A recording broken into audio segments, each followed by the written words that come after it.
Hello, everybody. If it's Wednesday, it's Warhammer, and that must mean it's time for another episode of Warhammer Weekly. Super late tonight because of one man, and that is my co-host, Tom. How you doing, Tom? Hey, everybody. Hey, friends. It's good to have you on, Tom. We're glad you deigned to show up tonight. We appreciate it. If anybody is complaining about the 15 minutes, the 15 minutes is Tom's part. The other hour and a half is Mitch's part. Look, there's only one person dedicated to this program, and clearly that's me. Although full credit to Mitch, he was early. I didn't schedule a booty call at the last minute. That is a good point. That is a good point. So if you want to know why Tom is late, Tom. that is why Tom is late. So there you go. All right. So there we go. We're going to talk about the General's Handbook 2 tonight. We're going to strap on our tinfoil hats. That's going to be the main thing. So we'll get to that in a little while. But of course, first we're going to talk about some news, which Tom is wildly underprepared for, I'm sure, because he didn't talk about it. He hasn't prepped anything. So let's watch this train wreck. Tom, go ahead. What do you got, buddy? So it's Wednesday. We have a rumor engine. That's good fallback to buy yourself time. Yes, I'll share the image of the rumor engine. Thanks, Fine. I swear to God. Here we go. All right. So let's take a look. All right. Is that coming through okay? Yep. No. All right. There we go. All right. So we have a new big lion head. It's a big lion head. Wonder what this is. Stormcast Eternals? So I have a question for you. Is this cut? Is the image cut, or is that the bottom of the model? The image is cut. You think that's not the, you don't think that's the edge of the model? No, that's Okay. too sharp. Okay. Too sharp. Because that was the first thing that I thought of when I saw this, right? Is that like, it looks like the bottom of a shield, if that's the true angle of it, right? Obviously it looks exactly like the lion on the head of the Dracoth and on the chest of the Lord Celestant, and with the exception that it's got a big anvil on it, right? So theory time. What does the addition of the anvil mean? Is this another Stormcast release? Okay.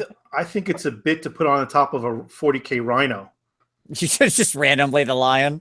Okay. Dear God, please let it not be Stormcast. Well, obviously Stormcast. the reaction to this was not positive, I think, overall, right? Like when they posted this, it was just like, Stormcast. Okay. Here's my question. What is that symbol in his mouth? Like, I think that's what all this turns around. Sure. Well, it's an anvil, right? Is it? Yeah. They even made a reference to anvil in the original post. Yes. They made a lion joke and an anvil joke in the original post. Those were the jokes. Well, I could see this actually being White Lion. Or related to that, related to the fur that we previously got. Sure. Well, the question is, they're doing one of two things here. Okay. So there's the straightforward thing. There is going to be another Stormcast. They're going to open another chamber at some point this year, right? Because we know there are other chambers unopened. Yeah. Yep. And so the straight story is this is just that other chamber, and like the chamber that's opened is like the Forge chamber, right? Like something to do with the Smiths. We know that one of the Stormcast, the female Stormcast in the Shadespire box is a former Smith who Smithed her way into Stormcast. And so, that could be like her presence in Shadespire plus this could mean that they're opening like the Forging, the Smith group of the Stormcast. And that would seem the straightforward explanation. The other explanation is they're trolling purposefully, right? And like releasing something that everybody will think is Stormcast but then it's actually like a different direction. Isn't there like a lion related Marine chapter? I mean, there's a dude that wears a lion skin, right? Yeah, it's the Space Marines. Well, it's not completely. He wears like a lion-like creature thing, or I don't even know if he really wears it. He lives on, it's Lionel Johnson, and he lives on a planet that has like lion-like big creatures on it. They're not really lions. Like, it's just kind of, it's not as much like how the Space Wolves have wolves. It's not exactly the same thing. But his name is Lionel Johnson. So, whatever. Because all the Primarchs have weird names. Thundercats, oh. Yeah, I mean, I like, this is too much of a duplicate of the existing Stormcast ones, not to be AOS and not to be related to the Stormcast, though that doesn't necessarily mean it needs to be Stormcast. What I mean by that is, like, there's a bunch of other races living in Aesir, right? And some of them could be adopting the iconography of the Stormcast to some degree. Yeah, and this could be a dwarfy. Like, I've heard people reference it. It would make sense. Like, this could be our first non-human Stormcast release. Right. Sure. Yeah, like you're talking about like a more a dispossessed style, like the dwarves that live in Aesir and them rearming themselves and going out to war in some way.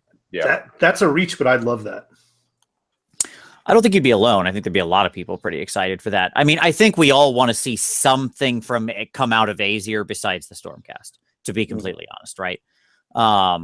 Because there's a lot of races pent up in there, and I'd love to see. I don't have a problem with them being influenced by the iconography or the style of the Stormcast. Like, that's because ultimately that's just the style and symbols of Sigmar, right?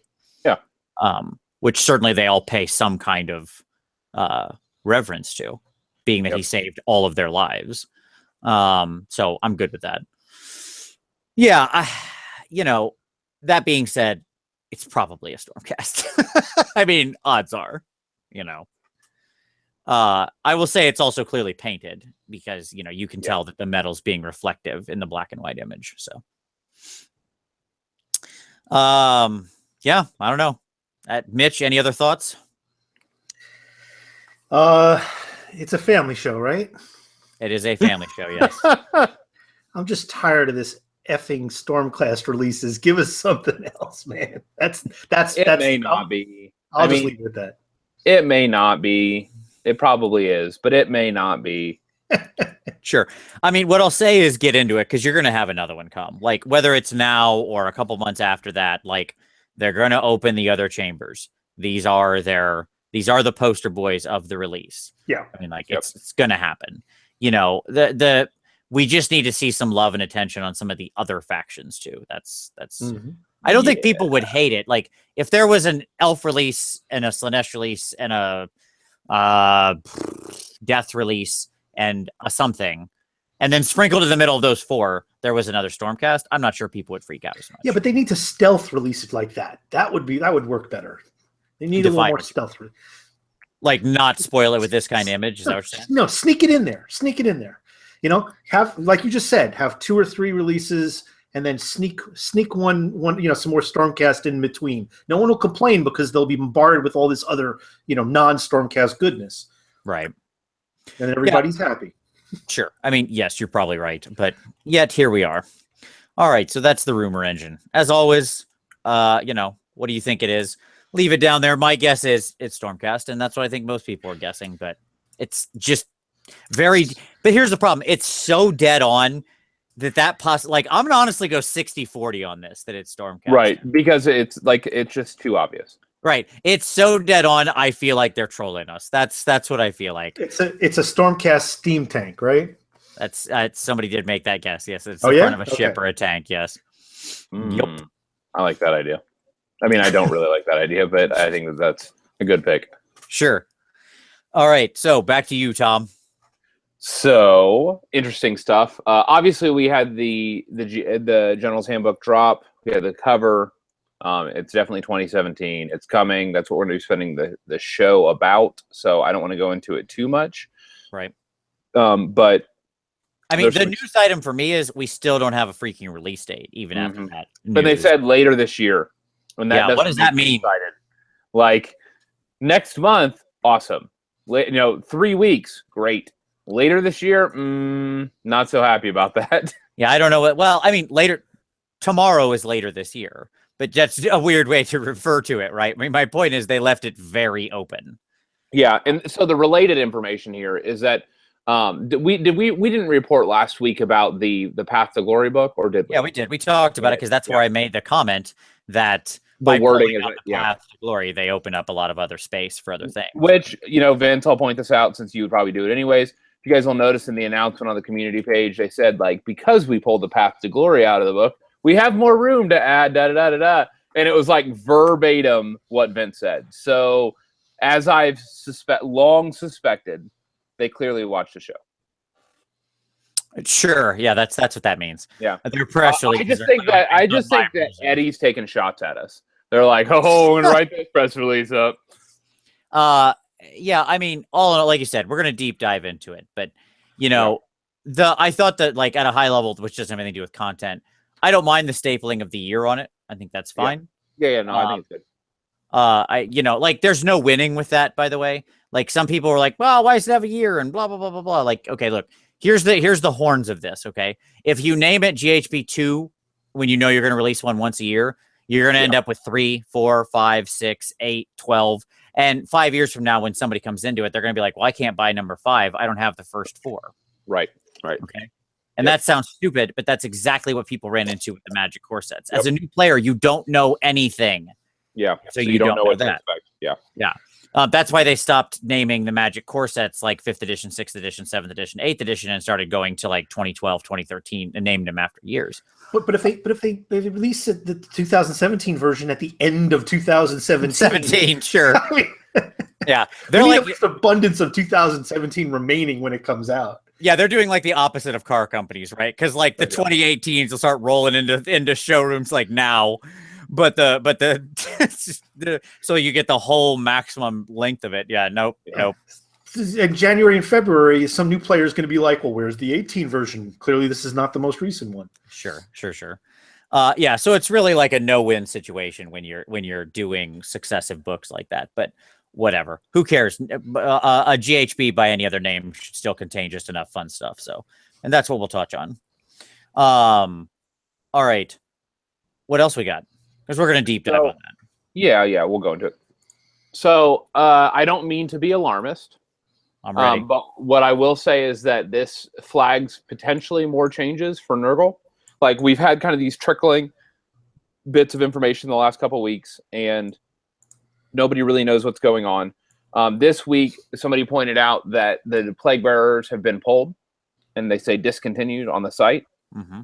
Which, I mean, like, we have the dispossessed, like, Ironbreakers with the same moniker. Like, Ironbreakers have been pulled, the Ironbreaker Iron Drake kit, the other dwarfy, the Longbeard Hammer kit has also been pulled, and it says discontinued on both of those.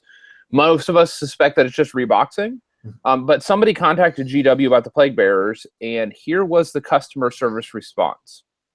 This is the twist. I'm sorry to tell you that we have discontinued and stopped producing the Plague Bearers of Nurgle, and that's like a quote of the actual named box. We have stopped producing the Plague Bearers of Nurgle. This means the item usually doesn't come back, and if then, not in the same form. For this reason, I would advise you to keep a close eye in the web store, Warhammer community, and the White Dwarf, as through those channels we'll announce our new and re-releases first. So that sounds like a standard press release response that may have been that just for any of these types of situations. Yeah, I point this out, not that we may just have a normal rebox, but we could have like a renumbering. Like, they could be dropping in 20 packs or something like that. Like, they could be messing with the actual kit itself. I don't think they'll resculpt. It's a beautiful kit. We still have 10 in the Getting Started Nurgle. I don't think that they would discontinue it if they were, including it in that. But it's interesting. It's interesting, the communication that we're getting on it. So this may also herald kind of what we suspected, that there may be something Nurgle-y in the works, especially for 40K. And this would be somewhat in alignment with that. I just can't see them not doing a Nurgle release. Maybe a Nurgle Demon release, because then they would have it for both AOS and like that's a twofer. Yeah. I'm trying to think of the last time we had a true resculpt on a demon unit. Other than the Lord of Change. Yeah, I like individual models like the Changeling and the Lord of Change, right? The greater demons. I'm talking like an actual unit, like a multi-figure unit out of the demon line. Like pink horrors or whatever. Sure, like the pink horrors. Yeah. Yeah, all of those have been writing for, if memory serves, about 10 years, roughly. Like they were spaced out a little bit in there. But I want to say that most of the demons got their like the updated Bloodletter kit, Plague Bearer kit. Yeah. Yeah, it was like 2006 to 2008 or 9. I think the Bloodletters were the last one made. I mean, I'll admit it's all hazy now, but and you know, but they was still a while back. Like obviously the Demonettes went away from the Wand DS sculpts, like the metal to Slanesh, and that was like 2006. Sounds right. So whatever. Yeah, I don't know what to make of it. I found it interesting. I thought I'd mention it. Sure. You know, to me, it just seems like it would be very interesting. It feels like that's what they're going to do, is actually issue a resculpt of the model, right? A new Plague Bearer, which would be cool. That fills me with hope, to be completely honest. I don't know. Like, I hope not. I mean, it's a nice sculpt. I love that model. Like, and they were like multi-part, so you could swap in any of the heads and arms and stuff like that. Like, it was a very like flexible model. I don't know. Maybe, you know, like they could be doing new things with it. The kit could be changing. They could end up making, you know, combination Plague Bearer / different model or something like that. You know, who knows? But why I say it gives me hope is if we did get a refresh of the model, you know, I've been deeply hopeful that when we get a Slanesh release, we get resculpts of basically the line. Right. I don't want any of the current models for more or less. So, you know, a combination of new units and resculpts, like burn everything to the ground and start from scratch is what I would say with the Slanesh demons. So leading the way would be the Keeper of Secrets, the metal old garbage or whatever. I don't know what he is. Fine cast now, I guess. The garbage anteater, Swedish steam cooker, cow Keeper of Secrets. That is the greatest abomination that has ever graced the tabletops of Warhammer in any form. Truly an anathema. Never generated any degree of desire or lust. No, it is terrible. Yeah, that thing makes Clown Nagash look like an absolute beast by comparison, because at least Clown Nagash has the decency of being a humorous model.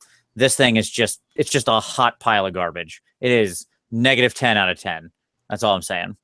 All right. So yeah, I mean, if none of the others all the others are still available, right? All the other Nurgle demon stuff, nothing else got pulled. The Epidemius, no, not Epidemius.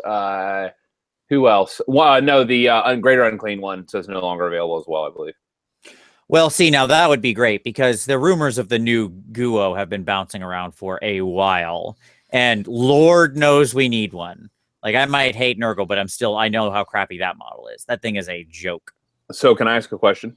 Sure, shoot. So when they reboxed, when they redid not Bellacore, the big guy, Angry. They did the Bloodthirsters. So Bloodthirsters and then Scarbrand. Remember, Scarbrand was spaced out like months later. I don't know if he was that far, but sure, he was later. No, he was. I mean, he was whatever. There was a time. Yes. Yeah. But what I was gonna say is that they like reboxed and used parts of him. Correct. Yeah. Like there's a shared sprue there. Yeah. Yeah. And so I wonder if like, let me pitch a weird, crazy idea. I'm ready. What if they reboxed Glotkin and used parts of shared sprue? Yeah, and had a shared sprue with different arms and maybe a different head. Sure. I mean, yeah. I don't think most people would be angry about that. Because the original Glotkin, they said, was supposedly a Greater Unclean one. The new Greater Unclean one sculpt that got repurposed for End Times. And so I'm wondering if maybe something like that could be tied in. So, anyways, no, let me do a correction. On the GW site, the Greater Unclean one, Epidemius, the Herald of and Herald Nurgle are temporarily out of stock online. Gotcha. The actual Plague Bearers are no longer available. Okay. Interesting. Well, I mean, you know, time will tell on that. I really do think that my general feeling is, because we're going to see, you know, they're going to have a bunch of releases to roll out for, you know, for the Death Guard and for the Primaris Marines. And if you're going to do a Nurgle release, there's like, it just makes sense to trip that into also having the demons roll out, right? Yeah. And again, why not sell your kits across both of your product lines? It just makes sense. All right. I think that's it, right? I mean, it has been no. What else? Okay. Man. No, I got news coming out the wazoo. Oh, I'm glad to see you caught up when we were looking at the lion face. So in other news, Mike Merles is playing AOS. For those of you guys that don't know who Mike Merles is, Vince, do you want to tell everybody who Mike Merles is? Mike Merles is the head of Dungeons and Dragons at Wizards of the Coast. Was it AOS or was it 40K? It's AOS. He pinged playing Pete AOS. Foley. Yeah, he pinged Pete Foley on Twitter when Pete was like, "Hey, new General's Handbook," and Merles was like, "Hey, just in time. I just bought into AOS." And and then we appropriately harassed him. So, Mike, if you're watching the show, he's not. Welcome. He's not. Welcome to AOS. It's good. Absolutely. Yeah, it is. I thought that was great. It was good to see. I mean, Mike's always been an avid participant in a lot of different games. The man has an encyclopedic knowledge of the history of games and different games. And he's always playing different things, which I think is really important for someone in his position, right? He doesn't design D&D in a bubble. So it was cool. It was cool to see him, get into the Age of Sigmar. It's fantastic. So it prevents an insular design culture. Yeah, absolutely. Yep. You have experience from a bunch of other games. You know what you like, what doesn't like, that kind of thing. Yep. Yeah. Well, we have a number of events coming up in the coming weeks. We have the Midwest Meltdown here in about 2 weeks. That's being hosted by the man, the legend, Domus, on July 14th to 16th in East Peoria, Illinois. And I believe even Herner's going to be rolling up to that with the Rats and Hats, and a number of other folks are going to be attending. So check it out. I think there's still room left. We'll have the link to the Midwest Meltdown down below. 1 week after the Midwest Meltdown, we have the Slobberknocker GT in Oklahoma City, July 21st to 23rd. And we will have the link to that down below as well. And finally, this week, there was an article on the community page about the Gen Con AOS tournament that is forthcoming. And man, am I not excited about that. Well, and it was on Friday only, right? Like that was the other thing? It's Friday only. It's 30 people for an event that hosts, 60,000 gamers over the course of the weekend? No, it's up to like 70,000 now. Sorry, 70,000 gamers. It's a 30-man tournament. And my favorite part was actually the comp that it got implemented. I just have to comment on this just in case people are excited about doing this tournament. I just wanted to get this out there so people know ahead of time. They've outright banned Nagash and banned the powerhouse, the Glotkin. Sure. Okay. The giant point sink. Hold on. Wait for it. There's a max of 3 of any individual war scroll. Okay. There's a max of 40 wounds per war scroll. What? 40 wounds per war scroll. So that means that all of your Cun and Ruck are out, with a max of 20 models, and any of those shooty units. My Chaos Warriors are out, and a variety of other units are non-functional. And there's a max of 15 war scrolls per force. 0 to 3 Sylvaneth Wildwoods can be taken if an Order army contains at least 51 wounds of the Wanderer or Sylvaneth keywords. Okay. That's so 0 to 3 Wildwoods. That's it? Really? That's it. Wait, is it the Wildwoods or the bases? They said Wildwoods, which would mean up to 3 bases each. Right, but you could only deploy a max of 3. So 1 at the beginning, 1 acorn, and 1 cast, and then you're done. Okay. Well, that it as ludicrous as I think it is, it does, it changes the meta, is what I would say. Absolutely. It swings that meta steep.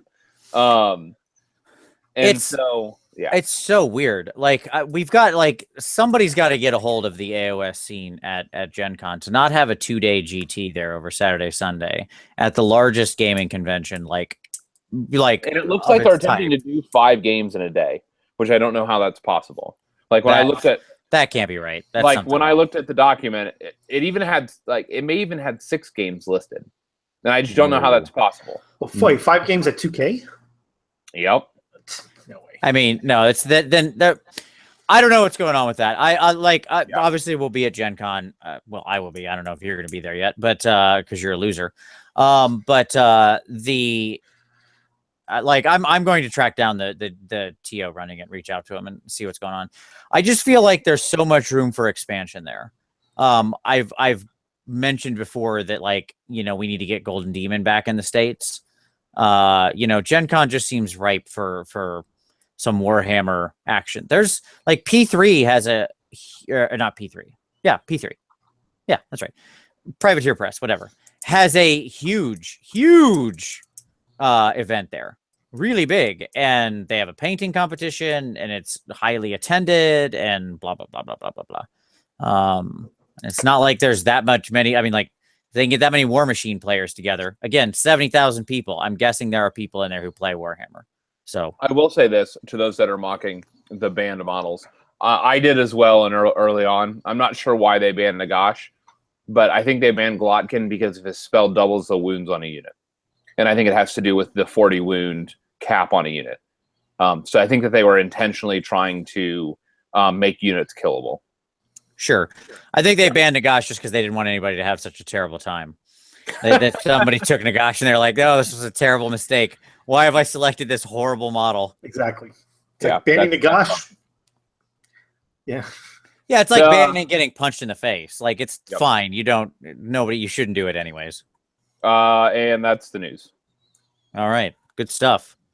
So, let's talk about some picks of the week. So, Mitch, what have you got, buddy? What do you want to share with everybody? What blog or video or podcast or whatever would you like to share out there with folks?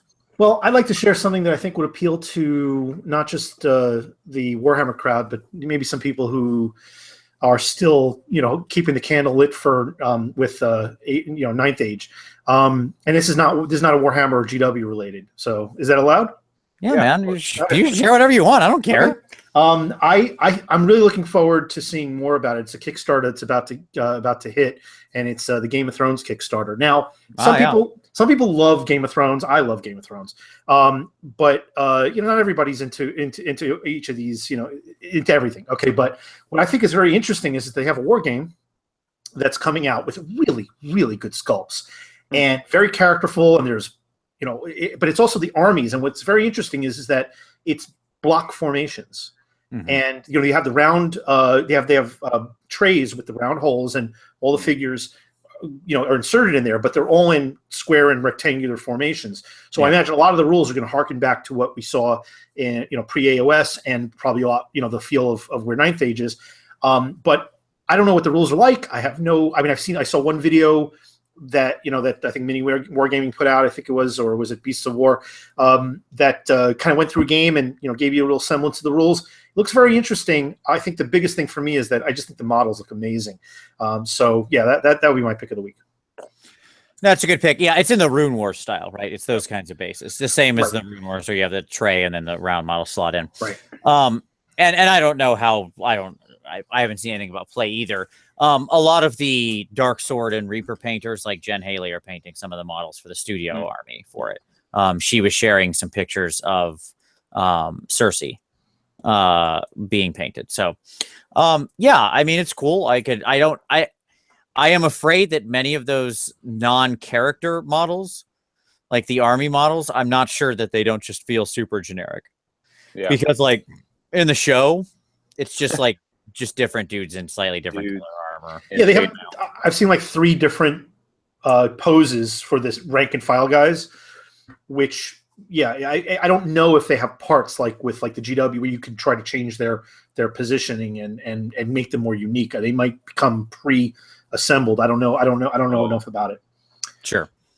No, but it's a cool pick. I'll see if I can find some interesting links about it and set it up with people. So MC, Mitch, just for context, I have suggested movie trailers before. Oh, okay. Pick of the week. Much to my chagrin, but yes, he has. Not even in the wargaming, Right, not even in miniature. Nope. It was a comic book trailer. My pick of the week is my garden outside. Yeah, it's great. Tomatoes are coming in. It is some website, video, whatever. That's the condition. I'm going to pick something rather appropriate for us and for this show. And I'll be talking about it a little bit in our main segment, which is a friend of the show, Paul Conti, did a video on his speculative list for the General's Handbook 2. And so I will interact with it a little bit as we're like when we begin to kind of guess. I'll mention it, but I want to I just want to give a shout out to Paul and to that video and encourage people to go check it out. I don't agree with all what Paul did, but I think that I agree with a lot of his list. Yeah, he's trying to beat us to the punch. Yeah, he was like, he saw the announcement and he's like, "Oh, I'm on it! I win!" You saw the rush of the PDF of the PowerPoint, right?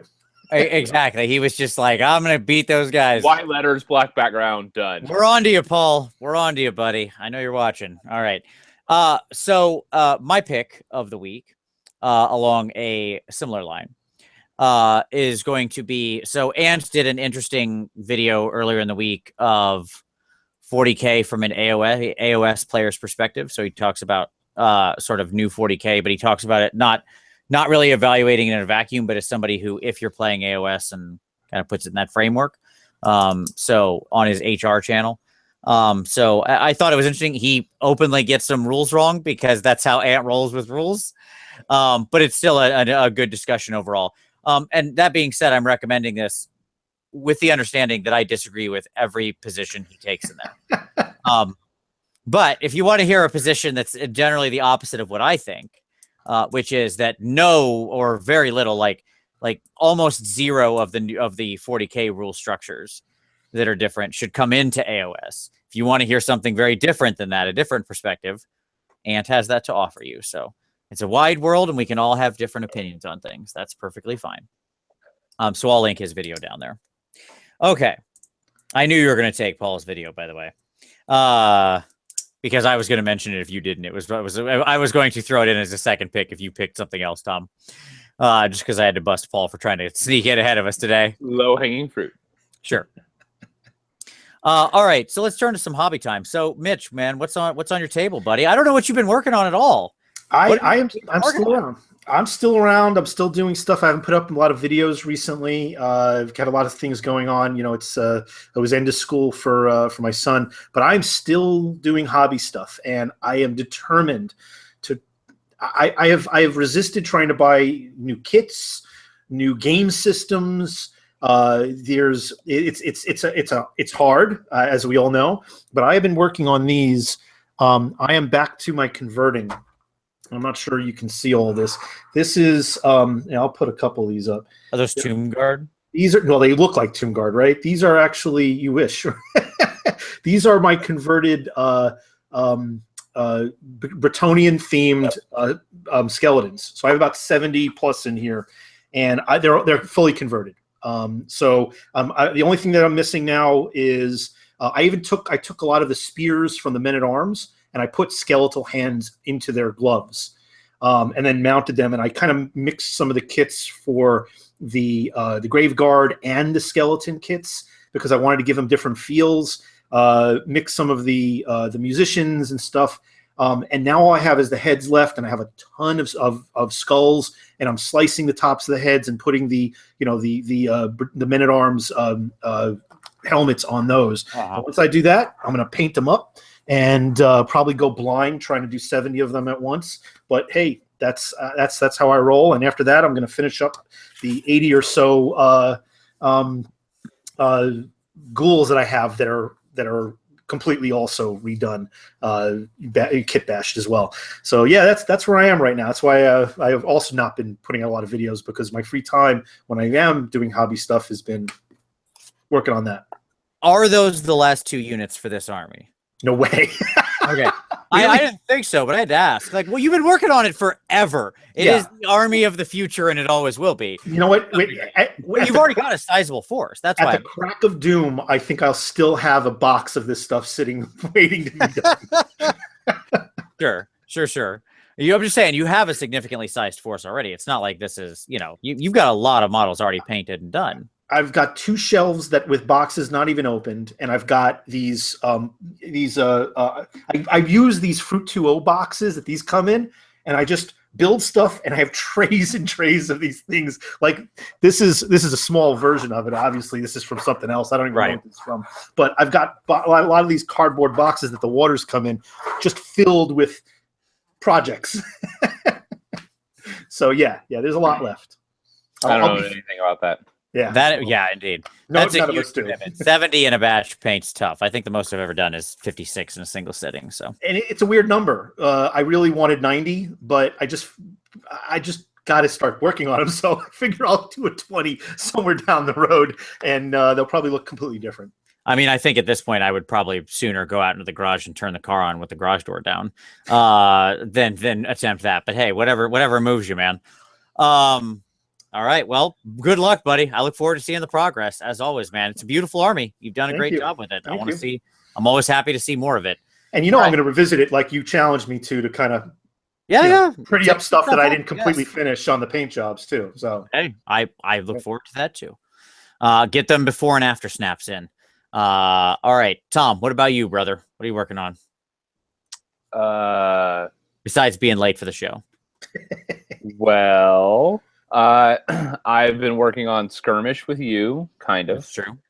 And then so we've been attempting. And by that, let me clarify. Tom doesn't mean that we're not working on Skirmish. What he means is I've been working a lot on Skirmish, and Tom has been falling asleep while I'm talking to him about it.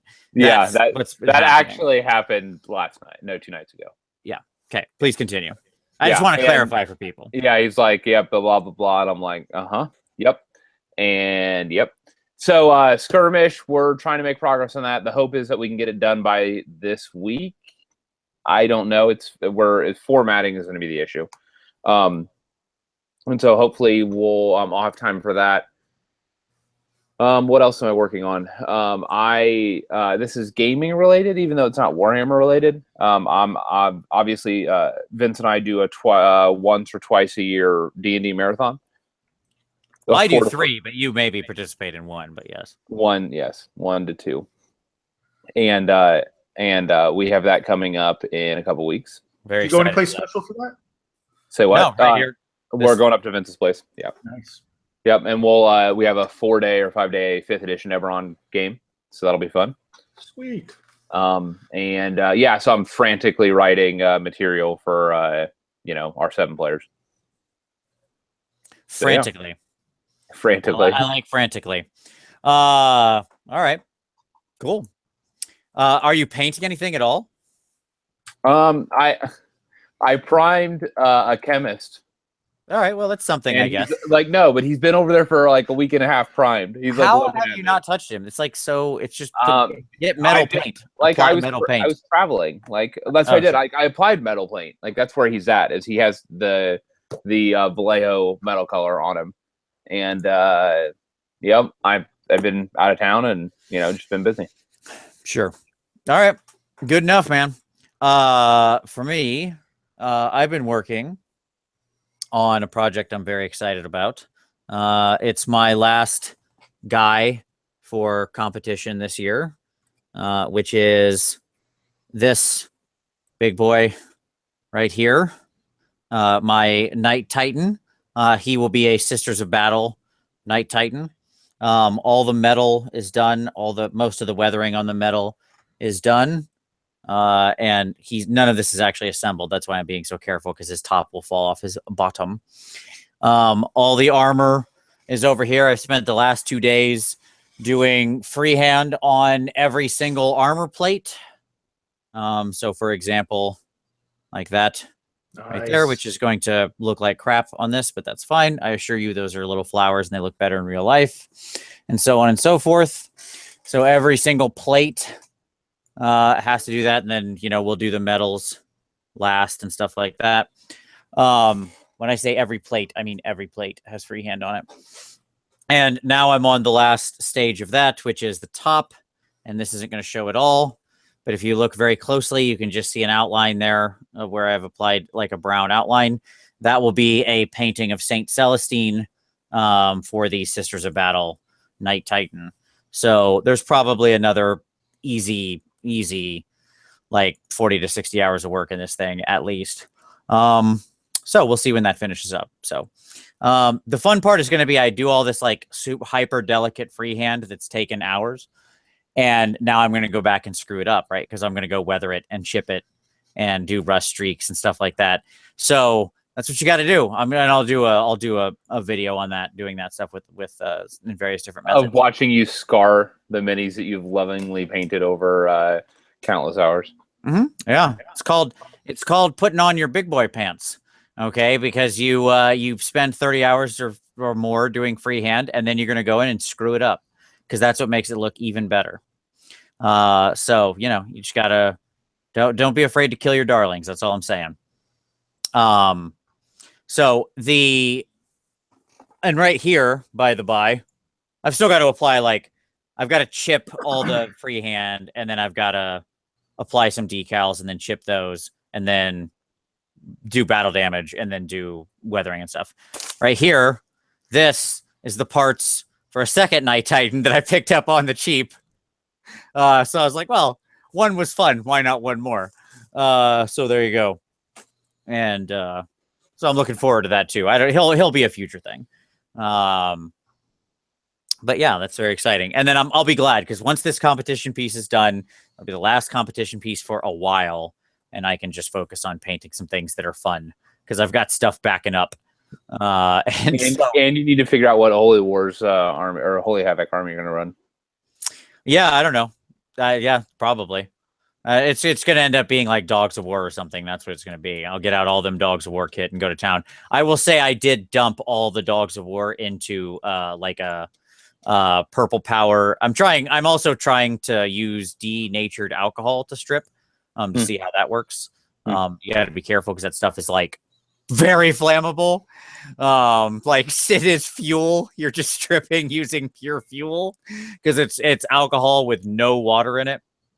So it is just really, really flammable. But I'm trying that as a stripping agent to see how that works. But I've got all that stuff in there. All the Dogs were in there getting a bath to scrape them up or to clean them up. So that'll probably be a fun thing to jump into.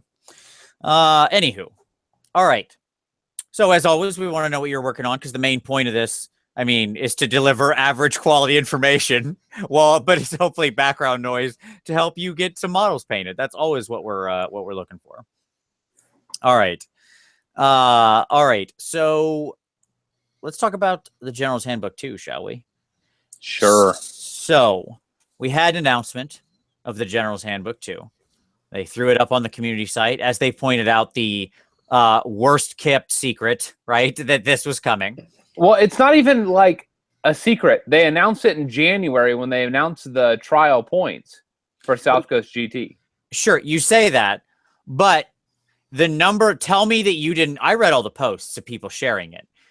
Can you honestly tell me you didn't see a huge number of people being like, are they going to make a new one every year? Is this a new one? Why are they making a new one? Like, super common was that response. So clearly not everybody knew that, right? It's sad, but true. Yeah. So, as they mentioned in there, let's hit some quick high points, okay? So, like, just to lay some groundwork. It's coming later this year, as you mentioned, don't know when. Path to Glory pulled out. It's going to be in its own book coming real soon, right? Yeah, probably. So probably that's the July release, and you'll probably see, we probably won't see this till September or October. Oh, who knows? That's a long way away, but I don't. Maybe not. They're going to greatly expanded multiplayer rules. Thumbs up to that. I'm all about that. That was one of the things. Including betrayal, including the triumph and treachery rules. Yep. Yes. Thank you very much. Wonderful. I've been asking for that forever because all of my games I play are multiplayer, right? Like I always have 3 or 4 players at the table. So I thank you for supporting my style of play. So there's new rules for siege warfare and time of war battlefield rules for every realm, right? As they mentioned, even the ones where we haven't been to yet, assumingly in the narrative, right? Because there are the realms we haven't actually explored in the narrative yet, right? Mm-hmm. Like we've been on Akshi a whole bunch, and in the realm of fire, and we've been in Azer, and we've been in Life and Shamon, but we haven't been to like, Oogaloo, Electric Boogaloo yet or whatever. So there you go. So yeah, sure, absolutely. Yeah, what does that look like? I don't know. Light. It's very bright. Yeah, it's very bright. Yeah. What does it look like? Nobody knows. It's too bright to tell. That's what it looks like. So new battle plans, which I'm happy to see. Which is also, this is where we're going to get into talk about theorizing as we go on, but I want to lay the groundwork. We've got new battle plans, new rules, rules, plural of one, updated points for units in every faction. Okay. Yep. And then also importantly, new allegiance abilities. And they already mentioned 4 forces that are getting allegiance abilities. So they said Fire Slayers, Seraphon, the Slaneshi hosts, and Night Haunts. Go Night Haunt! Well, yes, indeed. As well as over a dozen others. Okay. So I'm going to read that as 13. Yeah, like I did the same thing. Well, like Paul's like 13 or 14. Nope, it's 13, Yep, Paul. You're being 13. too hopeful. It's 13. Yeah. Yep. I did the same thing. Okay. So that's the groundwork. I wanted to get through that so now we can talk about it, because what we're going to do now is we're going to get into some wild speculation. Strap on the tinfoil hats. It's time to dig in. So we're going to go through each of those things that are coming out, specifically a lot focused on like match play, the match play elements, and talk about what we think is going to be included in this book. Okay. We're going to break it down by category. So we're going to start out. We're going to talk about points changes. Now, I don't intend for us to name every unit. They have said, the interview with Jervis, he said there is a lot of points changes. That was his exact quote, right? A lot. Yep. We know that there's many that need it, but here's the question. So what I want to do is I want to limit this because we could go on for hours just ruminating on points, right? So what I'd like us each to do is pick a couple of units and talk about what we think that need to be changed. And if you want to take a hazard a guess, where you think they're going to go. But otherwise, you can just say up or down if you don't want to plant a flag. But plant a flag, it's more fun. And we can come back later and figure out how wrong we are. All right. So, Mitch. Skyfires. You're the guest, buddy. All right, Skyfires. Okay. Skyfires. Going down? No. Sure, they're going to get cheaper. 80 points for 5. Now, that's just you get more weirdly in the unit and they're cheaper. I don't know how it happened. It's crazy. I don't know. I don't know. Crazy. We're talking wild, right? No, I think they're going to go up, and they need to, because they're amazing. So that would be my pick. So what are they going up to? Well, let's see. Where are they now? The 180, 160, 160. For how many? 3. For 3. 160 for 3. If I could say conservative 180, maybe 200. But but if I wanted to really put a number on it, I'd say 220. Yeah, that's the right number. But if I were a gambling man, 220 for 3 is where they'll end. All right, yeah. I don't hate that number. You didn't say something that makes me go, no way it'll ever happen. I would say even moving them to 200 drastically changes the math of the overall force. But I'd be comfortable at 200. Okay. Yep. So it'll who be else? 220. Mitch, you got any other picks?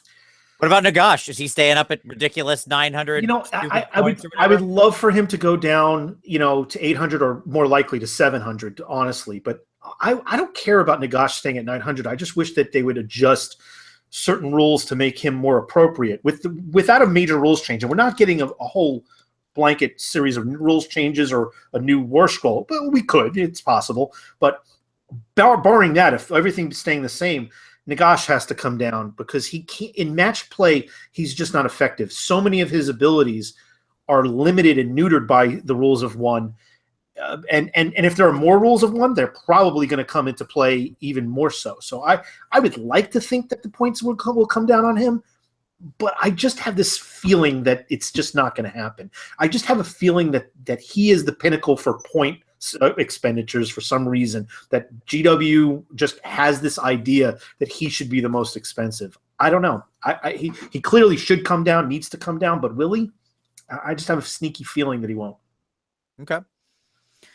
All right. Any other picks, or are you gonna stop there? We can swing back around. Okay. I'll stop there. All right, Tom. Time's What safe. about you, buddy? What do you got?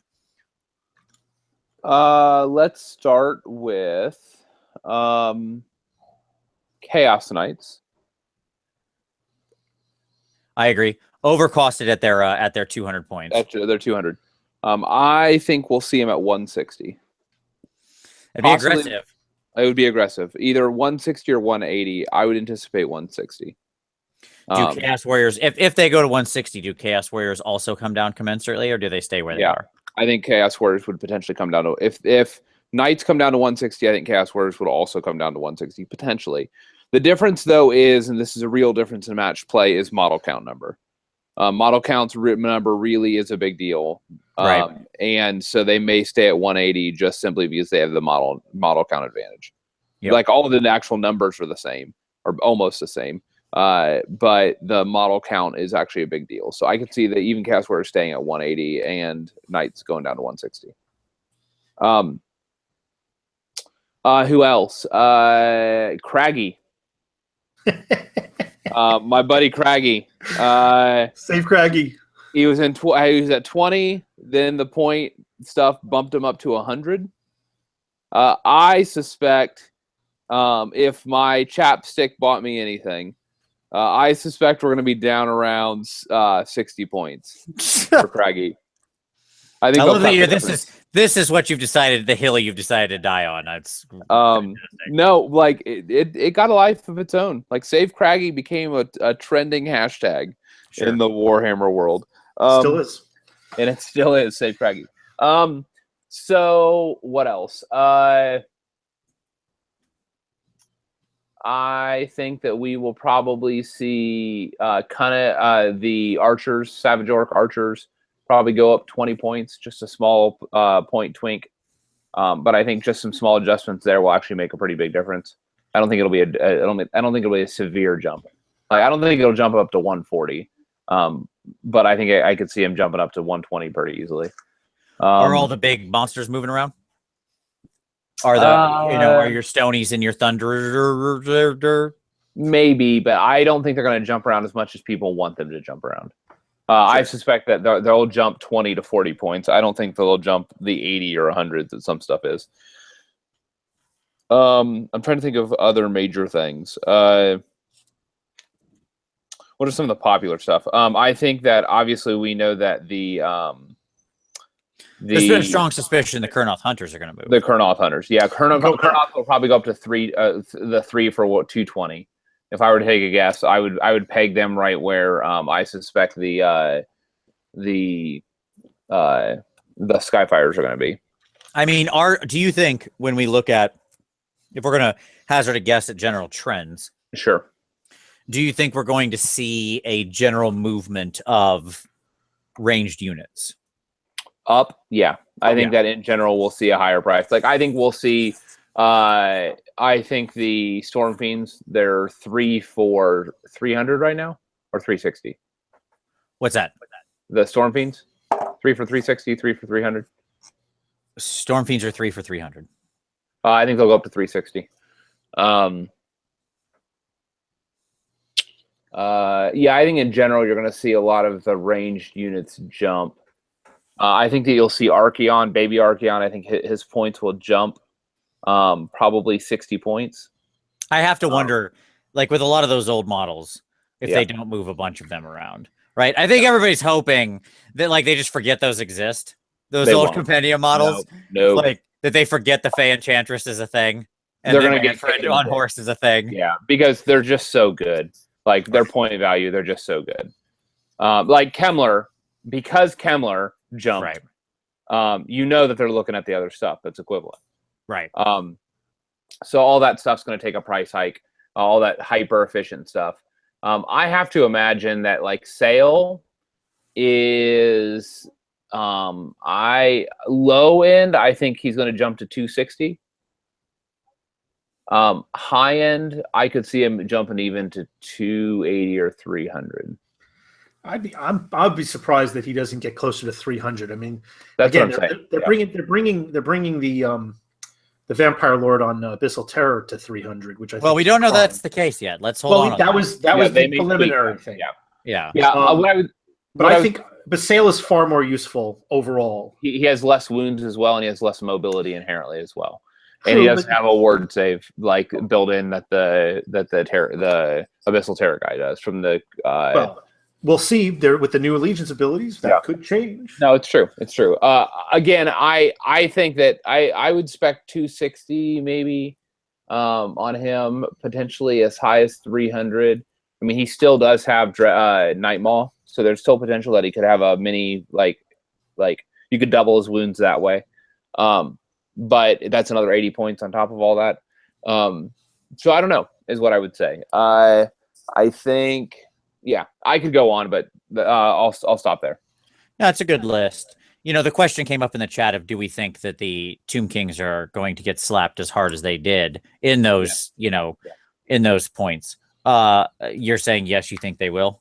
Yeah, like I don't think that they'll tone those points back. I really hope. So I wrote, for some of you guys who know this, I wrote a big long article to Ben Johnson and to the design folks at GW.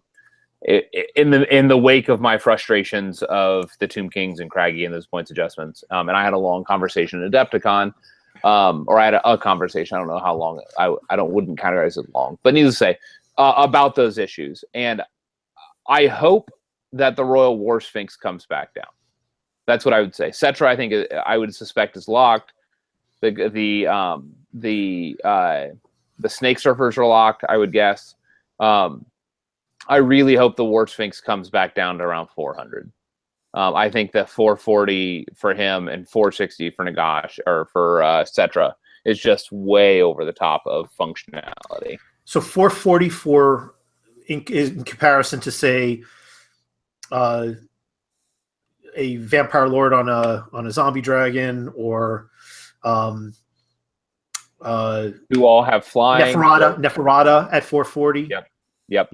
That's when you look at those two and the amount of power. It's a powerful model and has a lot of utility. But is it the equivalent to point value to those two? Is what I would look at. And I don't think it is. And I did a breakdown, like the math on it and stuff like that. And it's like a walking model with a movement of like 6 or 8. Yeah. So it's stuck behind other troops. It doesn't have the mobility of any of the other big monsters. It has the ability to have wounds, but it doesn't have the ability to self-heal. It relies on another caster to even have a chance of heal, where like the Vampire Lord has that inherently on the Zombie Dragon. Zombie Dragon's going to put out more damage, like just down the line. Right. He's just a superior model. Yeah, I mean, my answer is no. I don't think we'll see it hit as hard as they were in the SCGT pack. Like overall, or would you say just 1 or 2 models? Overall, like I think things will. I'm not saying I don't think they won't move. They're going to move. Yeah. Like them snakes is getting more expensive. Cetra will get more expensive. Like many of these things will move. I just don't think they'll be the 240, like the drastic jump. Yeah, as drastic of a ramp. Maybe like the snakes will probably stay where they were like where they got placed. 3 for 240. Yeah, like that's probably what they're worth, to be completely honest, with how easy it is to bring those things back and what they represent. Like combination or not, combo ability or not, take that out of the equation. Like them in the void. They're a fairly effective, dangerous unit that is fairly hard to kill without significant focused fire, right? And if you just wound them, they're going to be back to full strength with extremely little effort. So like I've seen those models really frustrate people when I've run them many times at their cheap cost, which I need to get some more games in with my Tomb Kings before those points come out. Need to ride that wave as hard as possible. So, but I don't think it's going to jump as much. I think there will be some wheeling back of that just based on the feedback. I mean, I think it served its purpose. They threw some tests out there. They got feedback. That's exactly what it was for. All right. So here, let me give mine. Okay. Yeah. A bunch of monsters to be named later, whatever. You can probably almost throw a dart at the monster wall. Will get cheaper. Not hugely, but some. 20, 40, 60 points, depending on where they're at. monsters at this point are basically unplayable outside of the very specific monsters that have been, that have a core function, usually with a hero on them within an army. Okay? I don't know. Your Mutilith Vortex Beast was pretty cost efficient. Boom. And why? Because they gave him a keyword. So either they're going to update those scrolls and either they need to add a bunch of keywords. If they're not going to do that, make these things cheaper. Because there is no way these things are worth breaking allegiance for. Yeah. Right? And if you're going to add allegiance abilities for everybody, you've basically just said all of these unaligned monsters, forget about them. Yep. Right? Like all the unaligned monsters that ride in Chaos and from the Monstrous Arcanum and Forge World stuff, they're just hot garbage. Right? Especially in the world where most major forces have allegiance abilities. The only thing that was sneaking them onto a few tables now was that not everybody had their allegiance abilities yet, and so some people were still writing the generics, right?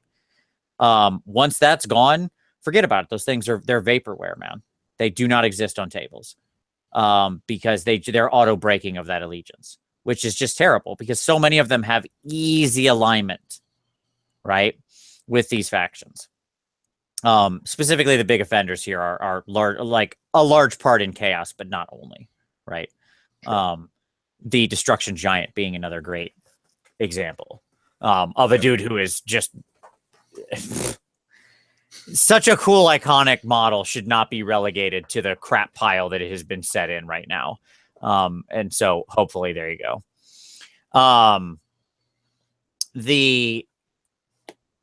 My other thought as far as like sort of the points moves that I expect to see happen is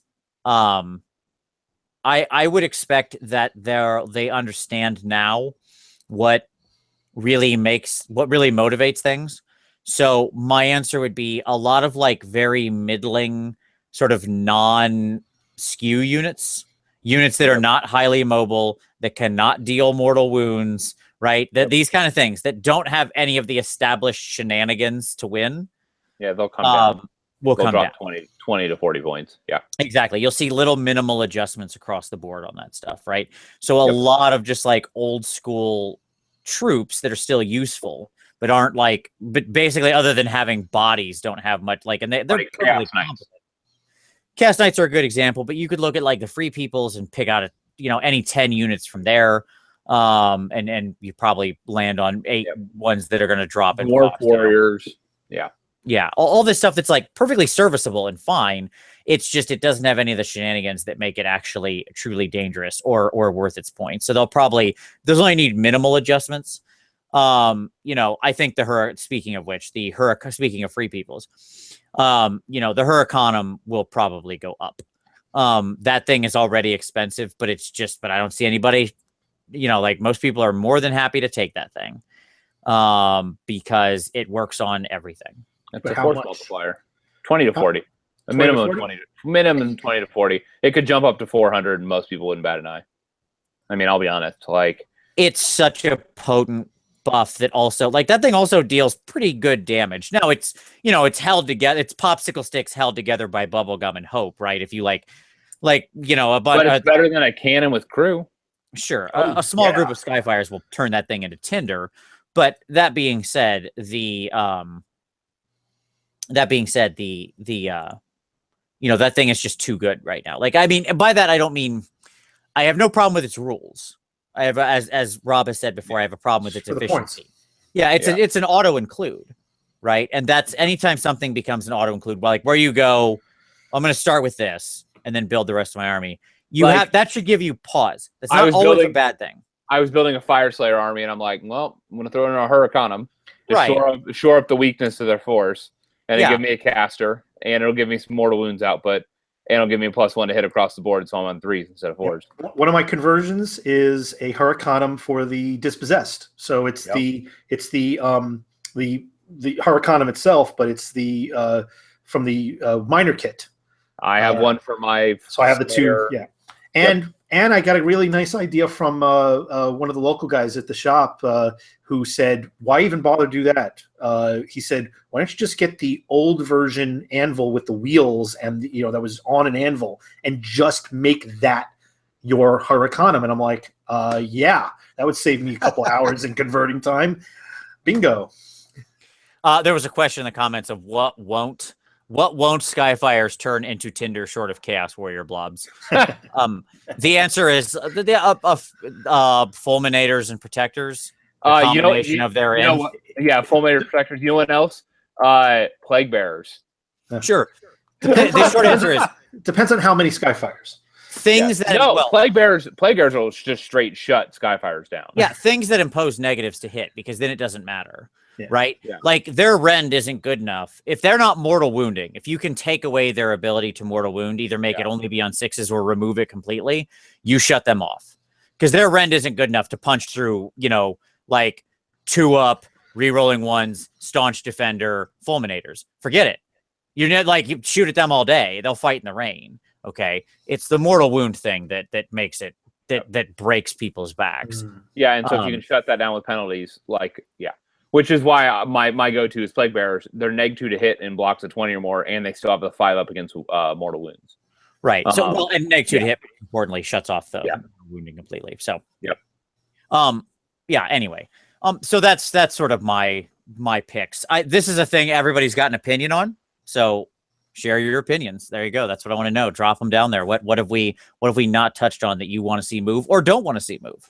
There you go. All right. So let's talk about allegiance abilities. I mentioned the ones we already know are coming. Wait, can we talk about rules of 1 first? Yes. Rules of 1. I have something to say about that. That's number 4. Okay. On the agenda. I have an agenda, Tom. I don't look at that the stuff. Emails. Number 2, allegiance abilities. So, Paul made a video earlier today, and he called out sort of his list. He did? I disagree. Yes. Yeah. Now, I disagree with some of his logic because he did things like lump all grots together and say there'll be a grot. You want me to pull up his list? No, I mean, it's fine. It's a lot of we can touch around it or not. You can use it as a reference or not. It was a good list. I totally agree with some of his picks. I disagree with some of the way he, some of the things he shoved together. So, okay. We'll look at Paul's list. There you go. I think it's a great starting point. Look at how pretty this hastily created PowerPoint looks here. Hey, he was first to market. Sometimes that matters. There you go. All right. Great, way to go, Paul. Real quick, I do want to point out Paul also made a comment that don't forget the Hurricanum will break specific allegiances now because it will be, it is often a weird thing. It's a good point once you start getting out of generic order. I'm not sure it's not good enough to still do it, but there you go. Okay. So the logic on most of these for Paul was simply that they are complete factions. And that was kind of his rationale. He was doing a lot more lumping than I probably would do. Yeah, like the 2 things that specifically stuck out to me were or 3 things, I should say, sorry, are Skaven, Grots, and Greenskins. I don't know that those would all get lumped in that way for allegiance abilities. No, maybe. I agree. But that feels, especially in the case of Skaven, that feels really aggressive. Yeah, so let me say this. So this was his list. I agree with his order picks. Two faction, I agree with his order picks. Okay. To me, these are the ones that are standouts, and I think they're underserved too, which is why I think those. I agree with you because I think that would really, really go a long way towards bringing back a lot of these armies that we don't see get played, the legacy armies. If they had allegiance rules that could bring them into competitive and compatibility with the game. I hope that list, if nothing else, if that list works, because the elves, the dwarves, and the free peoples, I mean, come on. Yeah, it just makes sense with the current lineup of models and stuff like that. These are the most complete order. Death, I largely agree with this. My only question is this, and this would be my challenge, and this applies to other things. I don't think they're going to put any factions in this book for allegiances that they're releasing a book in the next 6 to 12 months. Well, and so that's the question. We should go ahead and sort of ask that or make that point. Yeah. Does getting an allegiance ability in this book mean that you're not getting your own dedicated battle tome anytime soon?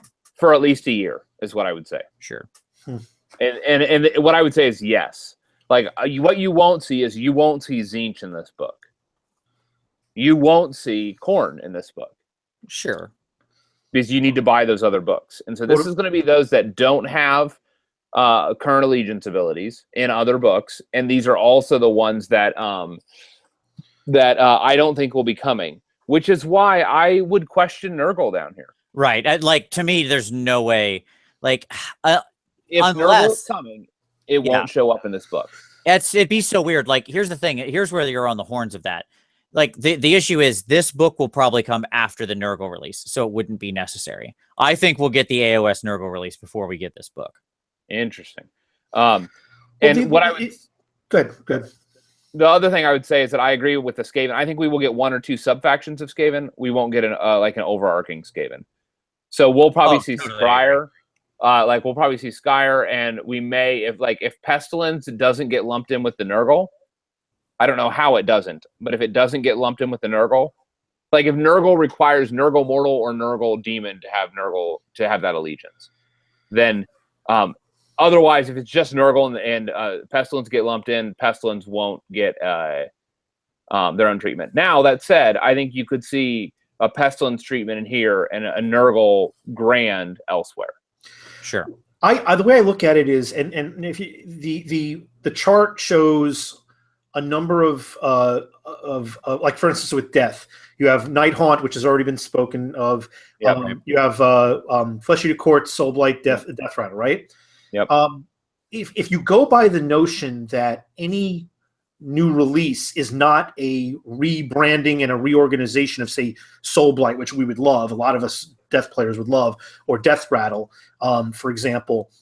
If anything newly released is going in a completely different direction, which we've all spoken about, and a lot of indications are that would be the case, that if there was a new Death release, it's going to be something very different, then it supports the idea that these would have a presence in this book. And I think that would probably be the basis of what we're talking about. If they're not getting a new book, you include them, but if they haven't, if just because they're included doesn't mean that they might not add something completely to destruction or chaos that is a completely new a new direction, new faction, and Death is just begging for something like that, and that's where I guess where a lot of the rumors are headed. Yeah, I mean, here's what I'll say. When I look at this list, like, let me very quickly here. There is a hole in this list. Let me point that out, by the way. But that's fine. There's a glaring faction hole. Okay, that is certainly on this list. So when I look at it, let's talk about 1 least likely, 5 most likely. Okay, something like that out of his list. Well, can I say that there's something on his list that is 100% in that book that he has not put on here? Okay, sure. What's your thought? Iron Jaws. Because the Iron Jaws book doesn't have it doesn't have allegiance abilities, allegiance or faction or anything, and it will 100% be in here.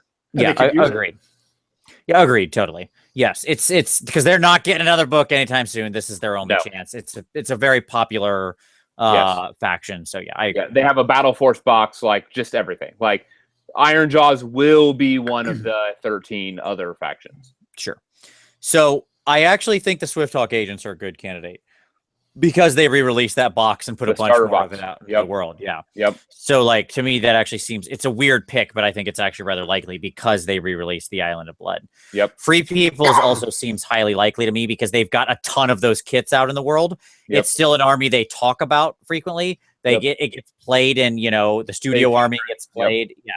A lot of people seem to love it. And again, they ain't getting a book anytime soon. Sorry, but it's not happening. So, there you go. The other 3 to me don't have the auto include. Like, don't get me wrong, Dispossessed, Daughters, and the Wanderers. Yeah, like of those 3, the Daughters seem the most likely to me because their range is compelling. Yeah, their range is the most highly compelling. The problem with Dispossessed and Wanderers is that they're just lumpy masses of leftover crap from previous editions. There's a good point with that. There's a lot of metal models that are important to those, and it seems that they want to exclude a lot of those metal models. Not Dispossessed. Like, from the current Dispossessed list, most of those are all plastics. Like, they are. I'm not giving either of them a 1. Okay, like I think that I agree. Wanderers to me is the lowest. If I had to rank order this, it would be Swift Hawk, Free Peoples, Daughters, Dispossessed, Wanderers. Yeah, I would agree with that order. Yeah. The reason why I would put ranked as possessed so low is simply because we have multiple other Duerden factions. And if you're, I mean, I don't know if that weighs in or not, but we have Fire Slayers in this book as well. Right. We know that's confirmed. We have Fire Slayers and Seraphon already, so we've got a good number of order already. There is a hint that Dispossessed are not just being pushed off to the side, though. I mean, we've seen. We have a reboxing happening right now. We have a reboxing, and we have artwork that shows a lot of the models from Dispossessed specifically with more recent releases. Sure. Of that order list, I think 4 of the 5 will probably be on there. Wanderers, I think, is 40 or 60-40. It won't be there. I agree. Like that to me is the one that's just I think they don't care, and I don't think there's a lot of people calling for it. I haven't seen anybody. I mean, like I'm not saying there aren't Wanderer players. It's a good army. There. Like it's a competitive army actually, but I just think that it doesn't have a big following, and so whatever. In the cast list, the one that's auto to me is Brayherds, and one would hope that they I would love it if they reassembled it with the Warherd. And busted down the wall in between Beastmen and Minotaur groupings. Yeah, they probably won't. Thought was erroneous, but I agree they probably won't. But something Beastmen related is probably going to be in there because again, it is a popular faction. It showed up in all the Alliance books. It still gets talked about. You know, it's and it's never getting a book, and it's probably not getting a new release for a long time to come, right? At least not in any kind of form. It looks like it is. I think you'll have Skyer. I don't think Skaven, but I think Skyra will be in there for sure. Yeah. What about Gutbusters? What are your what's your over back prognosticating for gut? Oh no, I wouldn't mean to jump away. No, it's fine. Chaos, we can go over there. That I don't know. The rest of Chaos is a total mystery to me, other than 2 Tom said. I agree with Brayherds. I agree with Skyer. The rest of Chaos, I think Nurgle will already be out. I think we know Slanesh is in there. That's probably about where you need to stop with Chaos. They've got a lot of support. I don't think Slaves of Darkness will have support. No, because they're already supported by all the other 3 releases. Yep. No, I agree. I can make a Tzeentch Allegiant STD army right now, like currently. This moment, I can do. I did that. I took it to NashCon. It's fine. You don't need any Arcanites or demons, right? You can run it all. So anyway, it would just be completely duplicative. Generic ogres, probably not. Maybe. But that's the best I could give it. Like a hot 3 is the most I could give it out of 5. The biggest hurdle that I have that would, and as much as I would love to see that, is that a lot of very important models there have not been repackaged. A lot of what was ogres got pushed off. Gutbusters. Yeah, Gutbusters. A lot of what was ogres got pushed off to its own faction, which is doing just fine. But the leaders and the characters are all metal models, and again, I just think that those metal models are not a big priority. If they released some new plastic models or even resin models for some of these, either new kits with new war scrolls or just redone for some of the existing ones like a Tyrant or the Butcher, I would say that would put it in line to be a high priority. But without that, it's hard for me to see them doing that when we're not going to see those models really on the shelves.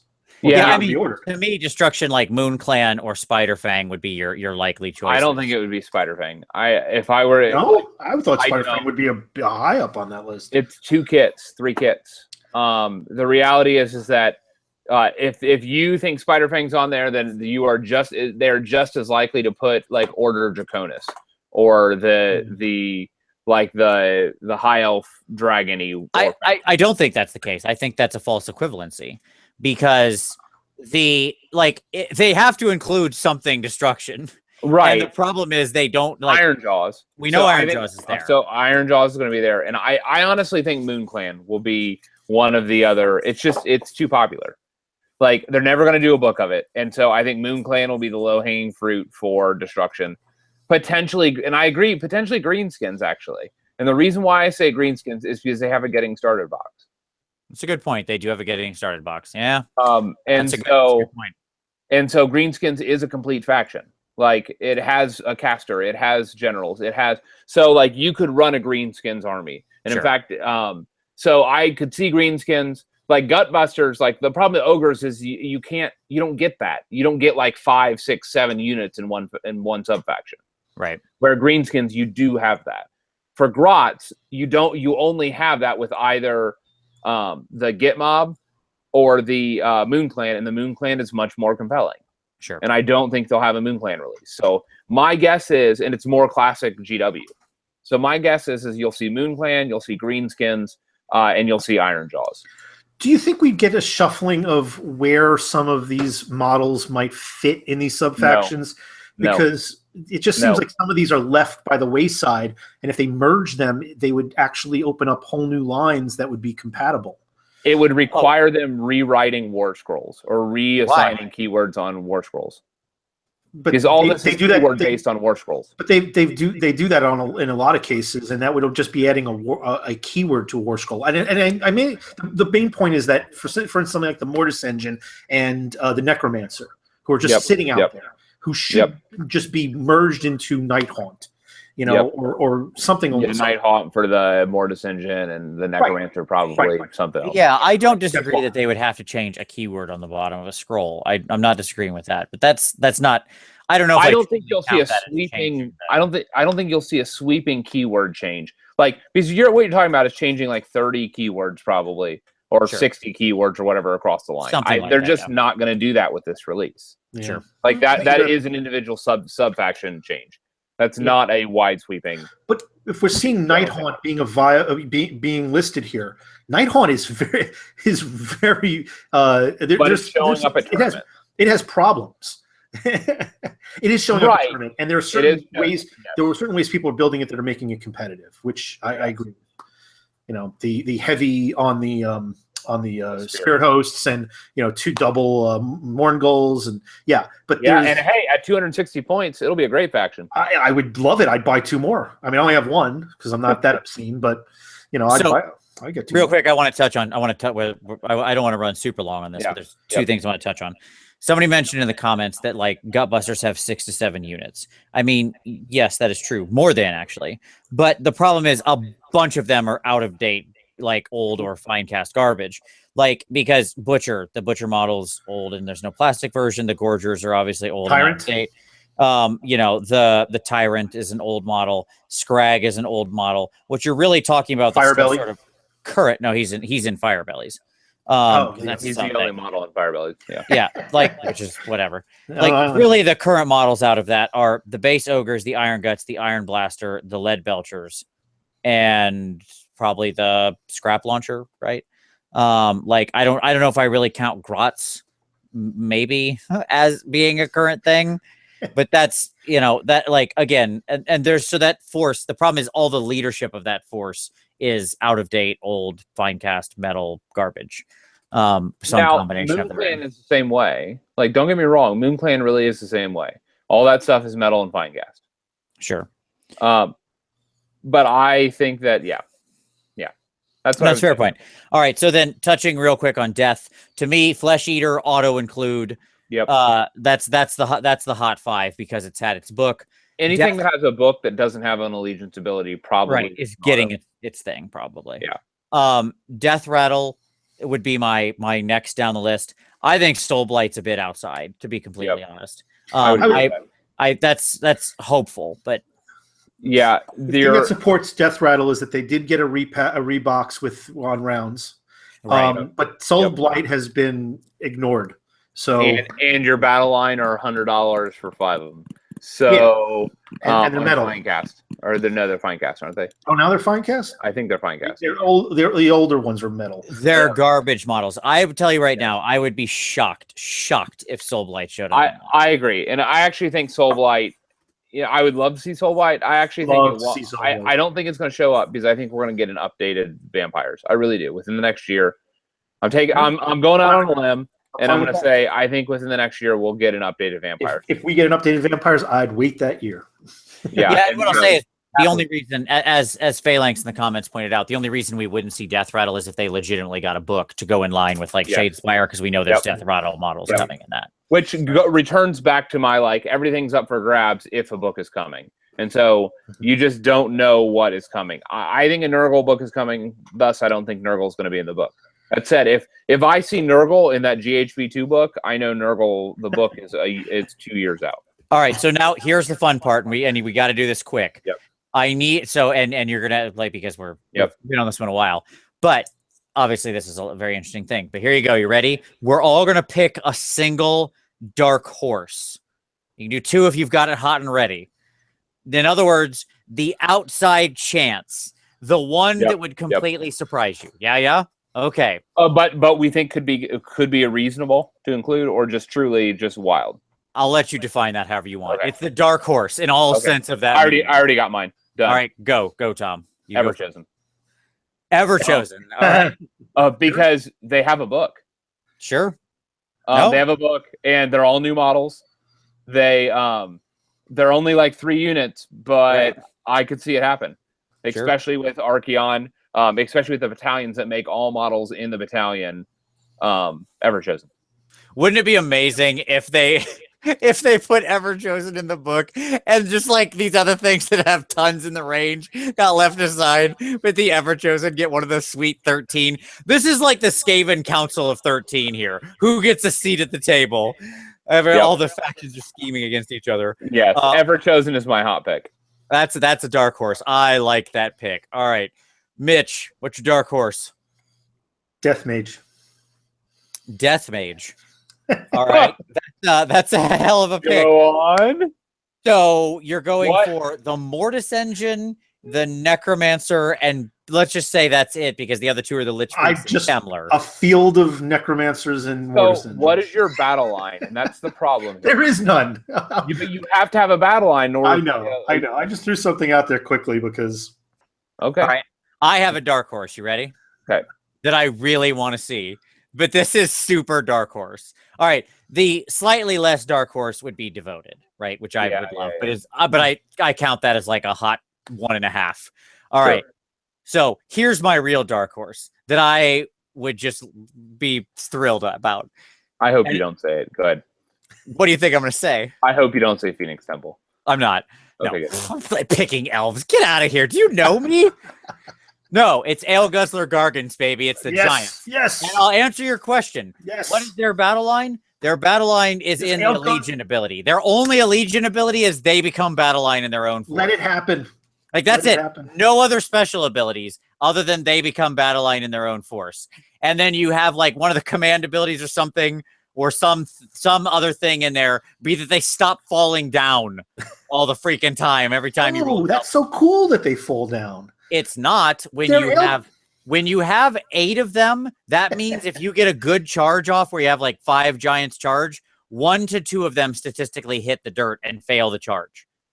That is what that means. No, that is unplayable. I thought you meant when they die. No, when they die, I don't care. Who cares? They're dead. Oh, okay. You meant on the charge when you roll doubles. I got you. Right. The double charge fall down is so crippling to giants because it just like there is a very high statistical chance realistically that you roll doubles on 2d6. Basically what it means is a little more than 1 in 6 giants when they charge fall down and fail charges they would otherwise succeed. That is an insane penalty for a not very good model. Like I get the character, but anyways, there you go. That's not what we're talking about. The point is, it would be amazing. Since they threw out the all giant battalion way back in the day, I would have loved to see that happen. So there you go. That's my super dark horse, and I admit it's super dark horse. But there you go. Well, they did say something like 4 months ago, they have something brewing for giants. You remember that? I do remember that. Yeah, like I want to see it come to light. I think Foley like nudged the rumor beast and was like, "Hey, there's something coming for him." Good. Well, let's see it. All right. So that's Allegiance. I will be obviously this brought a lot of hope to a lot of people, and this is certainly an element of the book that I'm very interested in, right? Because this is just this will change the meta. Period. Yes. Right. Like this is gonna shake some stuff. Yeah. I will say this: if that, and they may change the actual Grand Alliance allegiance abilities as well. Oh, sure, like that's the other half of this. Yes, 100%. And if and let me just say this: if Fire Slayers, they tweak them at all, they are going to come roaring into the competitive scene. Yeah, if those points look anything like the SCGT. Yeah, like if those points look like the SCGT and they have a halfway decent, halfway competent set of allegiance abilities, Yeah, it's going to be the month of the Mohawk, that's for sure. Yes, they are going to. I already have my list. Let me just say that they really are numerically. They are a hyper competitive army. Sure. People just haven't discovered them yet. All right, cool. So let's move on. Next thing, you can stop sharing now, Tom, and go back to you. Okay, so let's talk about the. Let's very quickly talk about realm rules. We'll bust off of match play here, and we'll talk about some realm rules in siege warfare. So these are two things that I'm pretty excited for. I like the idea of like generic rules that you can apply for the realms. So here's my question. My question is, one, with siege warfare, if you have any thoughts on that, I'd love to hear it, how you think it's going to work, right? Because it can't just be you pay the vertical movement to walk up walls and stuff or impassable terrain. There's got to be other things going on. But two, pick a realm and then lay out what you think the realm rules are going to look like just general, not specific rules. I don't need you to say like blah, blah, blah, blah, blah. So, okay. All right. So, Mitch, you're on the hot seat, buddy. You got to go first. Okay. I would say that if we're going to see some siege, we're going to see new rules for terrain. So they're going to create some kind of a defense and attack structure on how you can either through attrition whittle down whoever's defending the block with whatever benefits you gain from there versus the ability to storm and what benefits you gain from storming certain pieces of terrain. Mm-hmm. And I'm not talking about like hills and forests. We're talking about the terrain pieces that they're selling and maybe even new kits that we're going to see coming down the line. If they're going to include something siege wise, I'm going to guess, and I'll say it now, that we're going to see a few more kits that are going to add to the existing ones. That will. I mean, we've already seen some great kits that are perfectly siege capable. Not just some of the early ones that came out, but also the Chaos Fortress. Could we be seeing maybe the counterpart? Maybe there's an Order fortress that we may see, or some kind of a fortification. Because the Hollowed Bastion, something like that. There you go. So that's. I think whatever the rules are, they're going to coincide with more terrain release. Yeah. And I'll say, like, it would be easy to do a couple terrains, but I agree with you. It'd be easy to guide a lot of this through terrain-specific rules. Like, you could have castle walls or castle gates, and, like, the terrain rule could be, for example, everybody on the walls gets to attack first, right? Like, there's no alternating. Like, they go before any enemies storming the walls go in combat. Now, I would love to see... not those types of things, but that's for the ground pounders. Obviously, we have flyers. Sure. And I really want to see those units like miners and Skaven, and maybe even we could be talking about some of the Tomb Kings, but units that go underneath. Sure. I mean, look, generic castles have been stupid in Warhammer for a long time. Okay. Like, they got more obsolete in the Age of Sigmar. But, like, my favorite story out of the end times is the defense of Heldenhammer or whatever, when they're, like, holding off the Tomb Kings. And then, like, Manfred just sweeps in from the side with a ghost army and walks through the walls and flies over the walls and kills everybody inside. Like, yeah, duh. Like, yes, of course. This is a world of weird flying monsters and ghosts and every other thing, and teleporting people and burrowing people. Like, what were these castle walls ever doing? I don't. Orcs. Sure, I did orcs. Yeah, exactly. Poor orcs. So, I want to see that kind of mechanic. I agree. I want to see that. That's a way to subvert that log jam. Sure. So I think, yeah, it'll be interesting to see if they do siege in a very traditional style, like say the General's Compendium rules, which had big siege rules in it. So that was 2000 whatever, way back too, I think, which had great siege rules in it. But again, in that world, there were admittedly more foot troops and knights and crap like that. This world has a lot of different things going on, like Skyfire shooting over walls and freaking, Treeman Ancient summoning forests inside your castle and just teleporting. Teleporting, right. Just like there's a lot of different options around now. You wouldn't be able to. You wouldn't be able to. If you had you'd need a big enough castle in the middle where you could lay the forest. But no, you'd have to have line of sight to it as well. That's the problem, is that you couldn't lay it on the actual castle walls. I'm a castle gate, baby. Like you'd have to look through the gate. That's what I'm saying. Like it would have to be open for them to sure. be able to do that. Okay. Or it could be a flyer on top of another piece of terrain. Sure. But anyways, the point being, yes, there's plenty of weird situations like that. So anywho, I'll be interested to see if they account for that kind of stuff in Siege, right? Oh. If in the bastions of the Mortal Realms, there are like, anti-air style defenses, that kind of thing. Do Siege rules have more to do with like the portals and things like that? I don't know. There's a lot of ways you could go with it. All right. Tom, you got any thoughts on a realm you want to see or how it might work? What was yours? Heish, the realm of light. All troops are blind. All shooting is at a -6 penalty, and only 6 inches distance. Yeah. More likely, I think the Shadow Realm, you'll see line of sight issues there, more so than maybe the Light Realm. Both of the Elvish realms have some real sight problems. It's either too bright or too dark. Yeah, I don't know. I really don't know how heavy-handed they're going to be with these. I mean, that's why I do think the elves are all going to look like the Mistweaver say when they come out and have those face masks. Yeah. Yep. Because they're never going to rely on normal sight. Because like Ulgu is impossible to see in and Hyish is impossible to see in. Right? Or frequently hard to see in. Both of them. So I think you'll get the maskless elves. Yeah, maybe. Yeah, I mean, for me, I want to see something around Ulgu. I'll say that very much. Because I think there is more that you can do than just fog, right? But I think there's a lot of interesting things you can do in the realm of shadow and trickery and having units move around the board and like having units get lost. Like Ulgu could affect other terrain features like woods become very dark and mysterious when you walk through terrain. Terrain has extra deadly aspects, right? Where people just kind of go missing and stuff like that. I think you could do a lot of cool stuff to really set up a realm like that and make it feel like you're playing in that realm. Sure.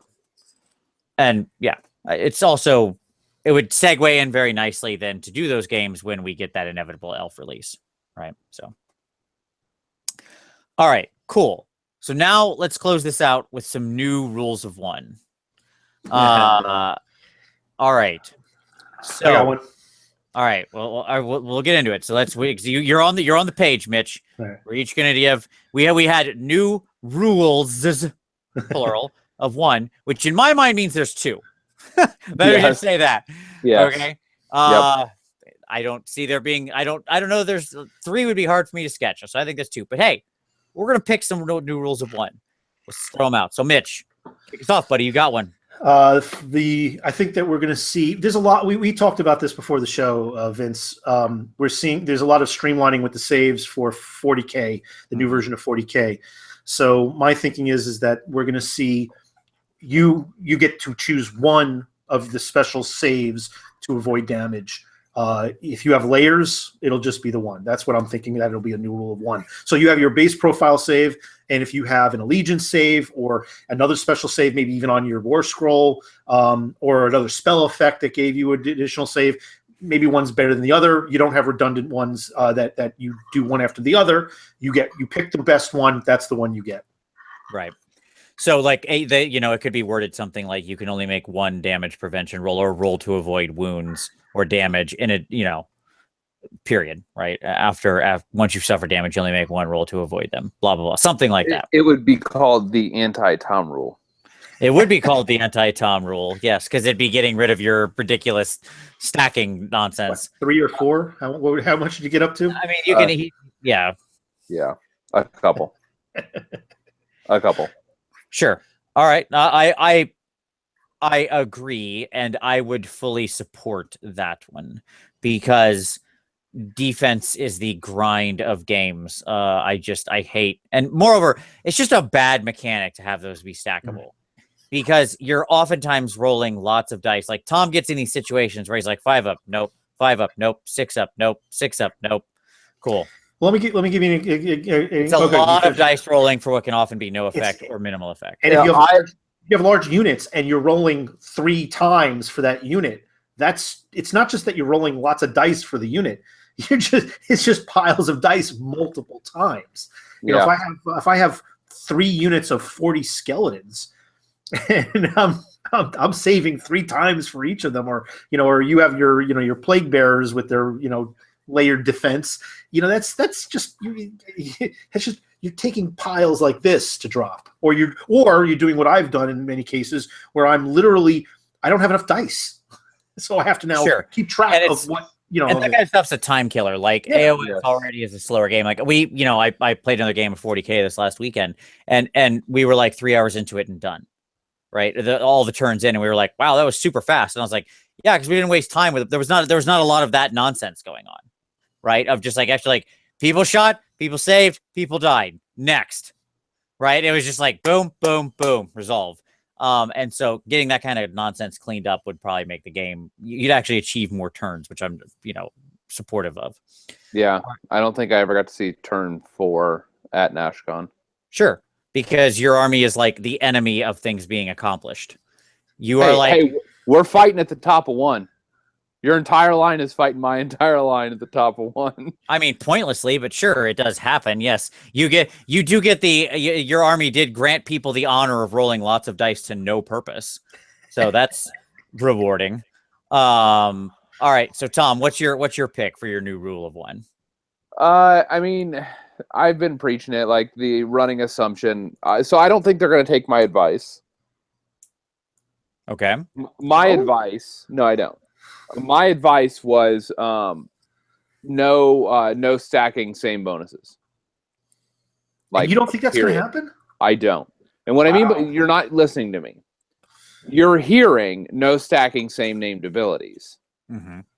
My advice is no stacking same bonuses. Right. In other words, if you get +1 to wound, you cannot gain another +1 to wound. So your wound will only ever, the only way you'd get better is if somebody else had +2 to wound. If somebody could grant +2 to wound. And so you only take you only gain a plus to wound or plus to save or whatever once. Right. Tom is advocating for a stronger version, not just you can't stack Aether Chemists. Okay. That's not what I'm saying. I'm saying we're not listening to you. No, yeah. So I'm saying, my version was you have a maximum. You can modify any stat with 1 bonus.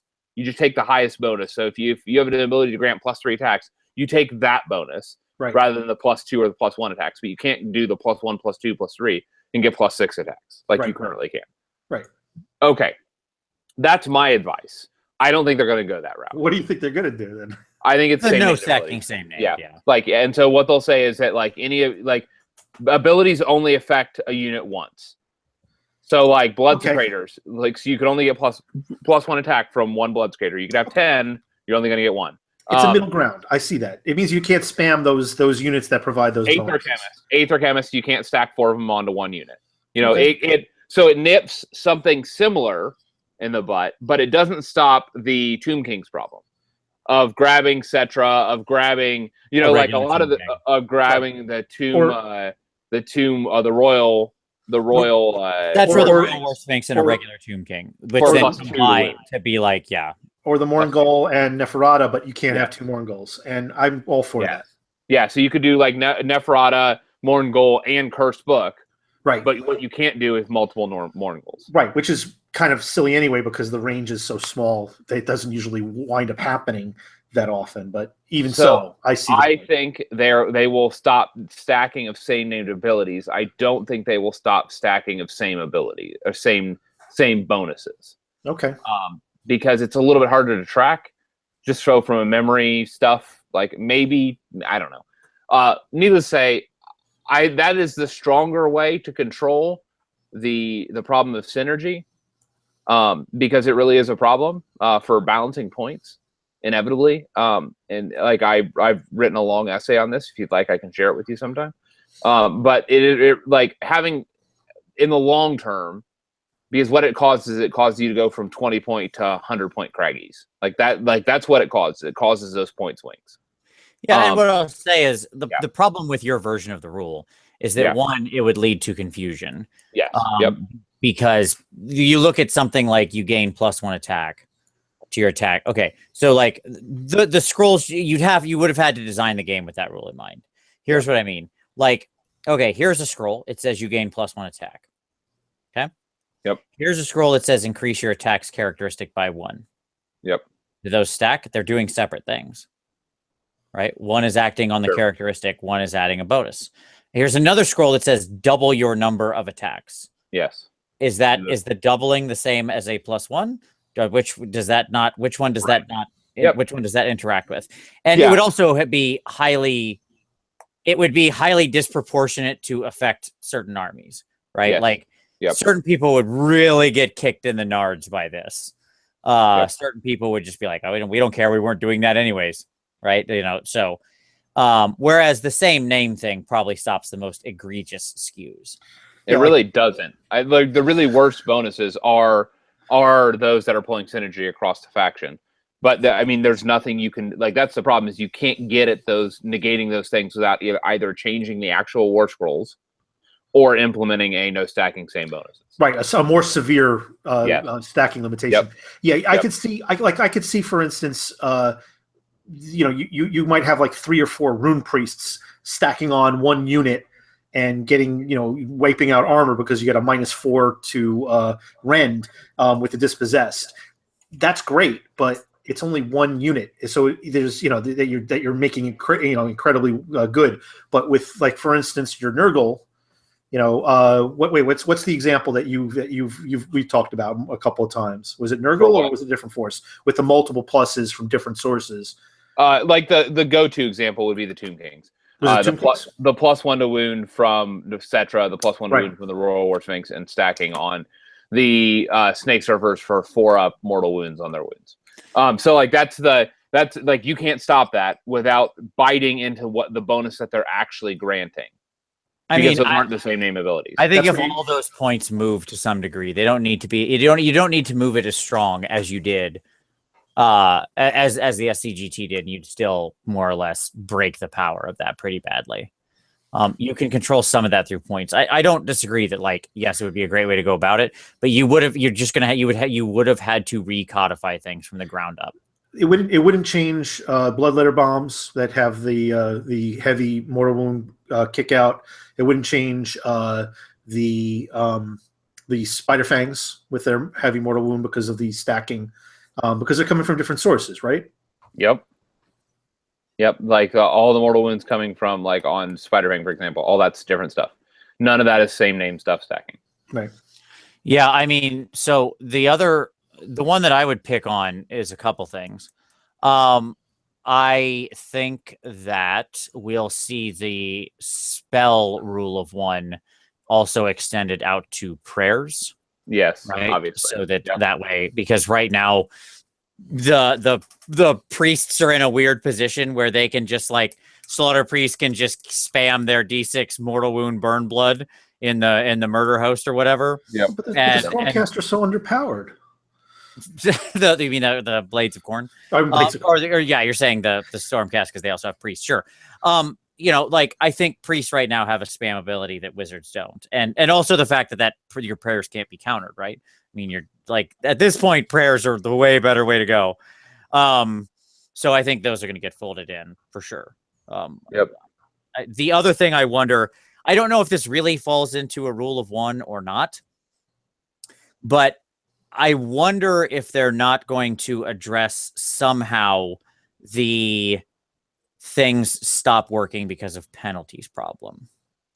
What I mean is like 6s always succeed. Yeah, see, I don't know. Maybe that's the problem is you can get into situations, not that difficultly, I would add. It's not super corner case where you can need 7s to hit.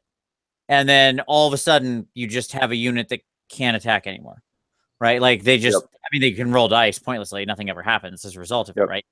And that's a weird negative situation to be in. That's a bad time for players. I watched Who's report from his tournament recap, and he was running Neff, the white with the item, and double Morngul. So he was theoretically capable of generating negative 4. Mm-hmm. Well, oh no, actually negative 6 if everything was all piled into each other and you had low bravery units, right? So that's everything cannot hit, right? Like there is nothing that hits anymore unless they have just the most, unless they're like a super stacky, crazy Free People's Army that pulls like 3 or 4 to hit. But that is a bad time. You know what I mean? He pointed it out. Like that's not me bashing on Hoops for taking a fun army. I think his army was perfectly fine. It's just that like that is an army that is set up to give certain players a bad time and make them feel like they just didn't have a chance. Anything that makes it so you just don't feel like you're playing the game anymore is pretty negative. If I at least feel like I've got some kind of chance, you know what I mean? Like, yeah, maybe it's rolling a 6. Maybe it's they like the old school 6 and 4s or whatever. I don't know, man. I don't know what the answer is. That doesn't happen like army wide. It's a localized thing. It's a 6-inch radius for the Mongol. You would only have how many armies where the entire army, characters included, are all low bravery, where that's going to get doubled, where they get the -2 instead of the -1. It's a debilitating thing when it comes into play to its fullest fruition. But it's probably only going to affect a small segment of your army. When it happens, it's going to suck. And I agree with you. It's bad, and I don't like the mechanic of you don't get to roll any dice. But it does. I don't think that happens that often. I mean, look, and that's just it. I'm not saying like, sure. I mean, Neffy's shroud is like 16 inches, but yes. I mean, how many armies? I don't know. A pretty fair number don't pack Bravery 7 running around the line or whatever it takes to get to the -1. It's not a small number. Yeah. All of your orcs are going to have problems. Yeah, but the characters. Even a lot of green skin characters aren't bravery like 7. There's plenty that are only bravery 6. But my point is that like it is just a bad time. We're on the same page. I agree. It's not the thing where it's like, oh, suddenly I can't play, might as well pick up my army. But it is the kind of thing that generates a bad time in the midst of the game. And there's just no answer to it right now, right? Like the rules are silent about this situation. And I'm not sure you wouldn't see more of this if Nurgle got a whole release, right? Like this is also kind of Nurgle's ballywick.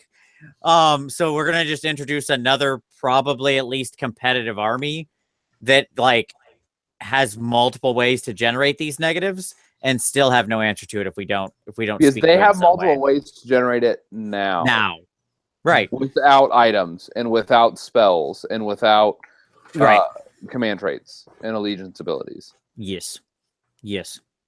So my point is that we like it better get answered or it's going to be a problem. I think in the long run, that's what I'll say. Yeah. So and I hate that idea that like the way to win is just to stop the other player from playing, right? Like, you bought whatever you did. It doesn't matter. It doesn't matter how good your units are. You just can't do anything. Like, no, well, that's if they're Tzeentch, they can blast you off the table with spells. Sure. I'm not saying, that's a fair point. Certain armies do still have stuff. Although, that being if they're said, spells don't always come through. No, it's true. But like, if they're Beast Claw, all the snowballs still work because it's just a 2-up. So like, there are other counters. Like those things do exist. But all of your standard like run for to hit things, none of those work. Right. There are many armies that just get shut off by this thing. And it's a problem. Right. It's the armies that I have to pay attention to. Sure. Like that's, when I play Nurgle, like the things that I have to be extra cautious about. So, anywho, there you go. That's my thoughts for additional rules of 1. So, well, gentlemen, I think we've gone on for a while about this. Any quick final thoughts? Mitch, anything you want to close out and say? I just can't. It can't come soon enough. I mean, it's one of those things where when we heard the General's Handbook was coming, the first one, it's like bring it. Let's get it now because I want to start playing this with these new rules. I want to see what these rules are. I want to start seeing the leaks. I'm excited for it. It's I think the same thing that the General's Handbook GHB1 did for AOS. I think GHB2 is going to do it. I'm in painting hell because I am because. Like I don't want to put a brush to anything. Tom only likes to paint competitive things. Yeah, like I paint towards the events that I'm going to, and the problem is that like without numbers, I actually don't know what's going to be competitive. And so like I could start painting that stuff, but I'm like, well, I have other things that I can work on, and I run the risk of wasting hours if I paint things that I'm never going to be able to put on the table. No, but Like I have a war shrine that's calling my name. Like that's an example. Like the war shrine will probably like if they implemented like a no stacking saves, like the war shrine would never hit the table ever for me as Nurgle. This is one of the reasons. Yeah. This is one of the reasons why my Dispossessed are still completely built, except for one model, the Hurricanum, that I was going to custom make for it. Yep. But completely built, but there's no paint on anything. I mean, I have a few things primed because I just don't know if it's going to be viable, not to play, not to play just competitively, just is it going to be included in the next stage of AOS? So I can see what you're saying. Yeah. And so like, it's a real morale killer for me. When I don't know, like when I know that big change is coming and I just don't know what it is. So like, I'm not going to paint it. Well, as I've said many times, change is always coming, whether you want it to or not. But hey, all right. So what I'll say is I do agree. Sooner is better. Let's see the book. Do it. 3, 2, 1. Now. All right. There you go. All right. So Mitch, buddy, it was good to have you back on the show. Much appreciated, sir. Thanks, Obviously, everybody who's watching this should know MC1 Gamers channel. I'll link it down below. In case you're not subbed to him, what are you doing with your life? Get out there. Give that a sub. And that'll also pressure Mitch to start making some more content. Get back on the stick there, buddy. As soon as my kid goes to camp. Well, hey, just whatever. Tell him he's got to help make the content. That's what it is. Get him helping in the production value. You need to go back to that indentured servitude labor. That's the important part. It's a good idea. So, yeah, I mean, you're giving him free rent, free board. Come on, least he could do is help Free edit minis. some videos or something. Yeah. I got to get him painting is what I need to do. Yeah, hold a camera, something, man. Come on, let's go. All right. So, as always, for all of you, we thank you very much for watching. Always appreciate it. And we'll see you next Wednesday.